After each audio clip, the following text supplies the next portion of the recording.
Welcome back to the show today. We are talking about the NBA MVP, and specifically, what does it mean to be the league's most valuable player? Everyone has their own belief of what the phrase actually means, and it causes fans and media members to get into arguments about who the winner should be. Some people even believe it should be the best player on the best team, which always sounded stupid to me, because you're literally saying this guy is the best because the players around him are good. Like last year, the Celtics had one of the greatest regular seasons of all time. The best player on that team was Jayson Tatum, and he didn't win MVP. I think he only got like 3% of the votes. As a matter of fact, I think Jalen Brunson got more votes than him. But I'm coming around to this argument. I think Jayson Tatum actually did deserve more votes, because the point is to win games, right? So the player that won the most games is probably playing the most idyllic style of basketball. And of course, some of you are probably saying, well, it wasn't Tatum that made it idyllic. It was Jaylen Brown, it was Derrick White, it was Jrue Holiday, maybe you're a Sam Hauser guy. And that's sort of where the argument breaks down, right? Because now you're just looking at stats again, except you're just looking at one specific team's stats. Or you're looking at the on-off number, which is which player's absence negatively affects the game the most. But given coaches play guys in alternating units, I think even these numbers can be a bit misleading. Now, let's talk a little bit about on-off numbers. Sometimes it does tell a story of how important a player is to a team. When you remove a particular player from the lineup, how bad does it mess up the game? Does a team lose its entire identity when one guy has to go catch his breath? So let's take a somewhat random example this year. Let's take a player like Jayson Tatum. He's on a good team, so they probably won't miss him that much if he's not out on the court. His on-off expected win number is +4. This means in a full regular season that the Boston Celtics would win 4+ games if Jayson Tatum played every game versus if he didn't play any. Pretty solid, not bad, Jayson Tatum. But now, let's take a player like Nikola Jokic, a player whose team isn't quite as good as Jayson Tatum. Jokic's expected win total is +49. That means if Jokic was hypothetically injured all season, the Nuggets would end up with 49 less wins. They'd be in the draft lottery. They would suck. This is according to the website Cleaning the Glass. But Jokic has missed 6 games this year, and the Nuggets have gone 2-4 in those games. So I'd have a hard time saying that this is true. I feel like it's pretty disrespectful to say about the rest of the players on the Nuggets. So right now the MVP race is between Shea and Jokic. Maybe you're a Giannis weirdo. But the Kia MVP ladder has these guys going back and forth every week. The Kia MVP ladder is the newsletter that the official NBA website puts out every week, written by Sean Powell. So it's really just one guy's opinion who's just gauging vibes. Then we've got the Basketball Reference MVP tracker, which says it's based on who won the award the previous seasons. I suppose it takes the last few MVPs and reverse engineers their stats and compares them against all the players' current stats, then ranks them based on how close they match. Generally, it's a pretty good indicator as to who's going to win the MVP that year, but I do remember in 2023 though, when Joel Embiid won the MVP, he did not have the highest probability at the end of the season. So it's not always right. Right now, Jokic has a 65% probability and Shea only has a 27% probability. I got a feeling this is going to be another one of those years where the MVP tracker gets it wrong. But when it comes to predicting who's going to be the MVP, you should really look at the gambling odds, the people that are putting their money where their mouth is. Right now, Vegas has Shea's odds at -450, meaning you'd have to bet $450 to make $100. But the interesting thing about all these factors is they just sort of feed into themselves. The MVP tracker feeds into the media opinion. The media opinion feeds into the odds in Vegas. So it's really up to the people that vote for the MVP to actually watch the basketball game and not be influenced by these external factors. In other words, they can't be cheating off each other's homework. So another factor when it comes to the NBA MVP is narrative. After all, if the MVP was left up to numbers, it would just be an equation. There wouldn't be any need for voting. also, whether you know it or not, part of the reason that you watch the NBA is because you like a good story. I think the most important narrative when it comes to MVP voting is, has the player won the award before? If a player has won the award before, they're less likely to give it to him, especially if they've won the award 2 years in a row, and especially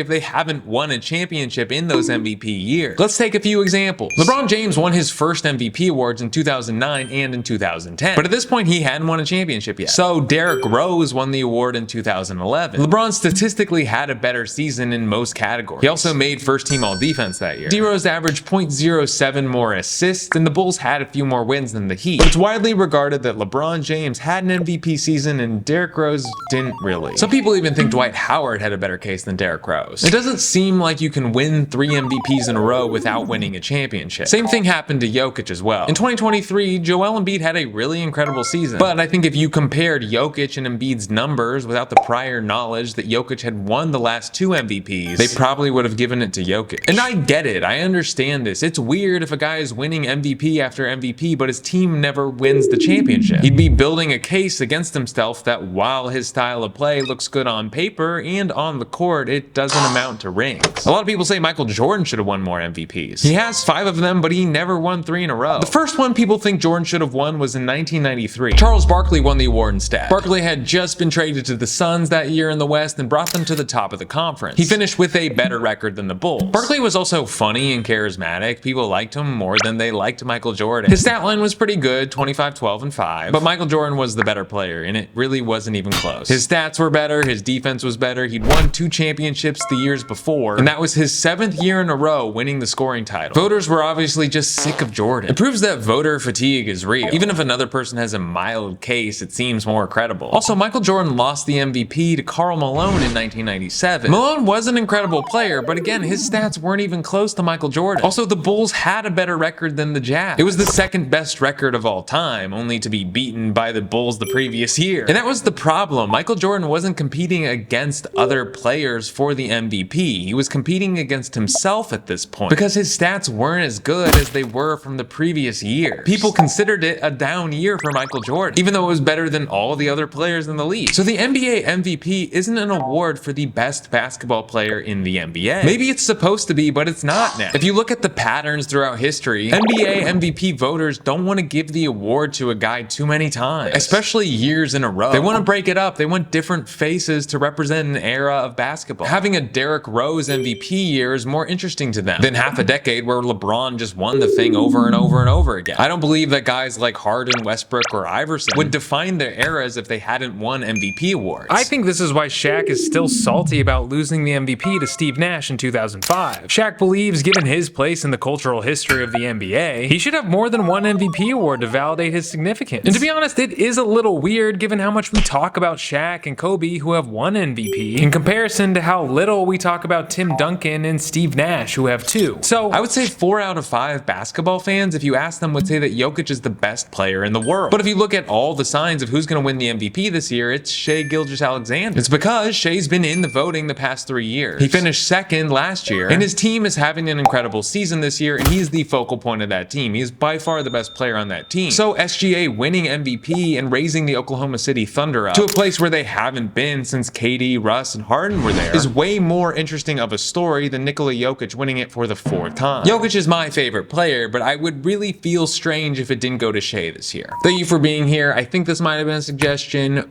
Leave a comment. I reply to all the comments. I talk about suggestions. I sometimes do the videos based on the suggestions. So, like the video. I think I might have said that. Be good to your mother. Eat a corn dog.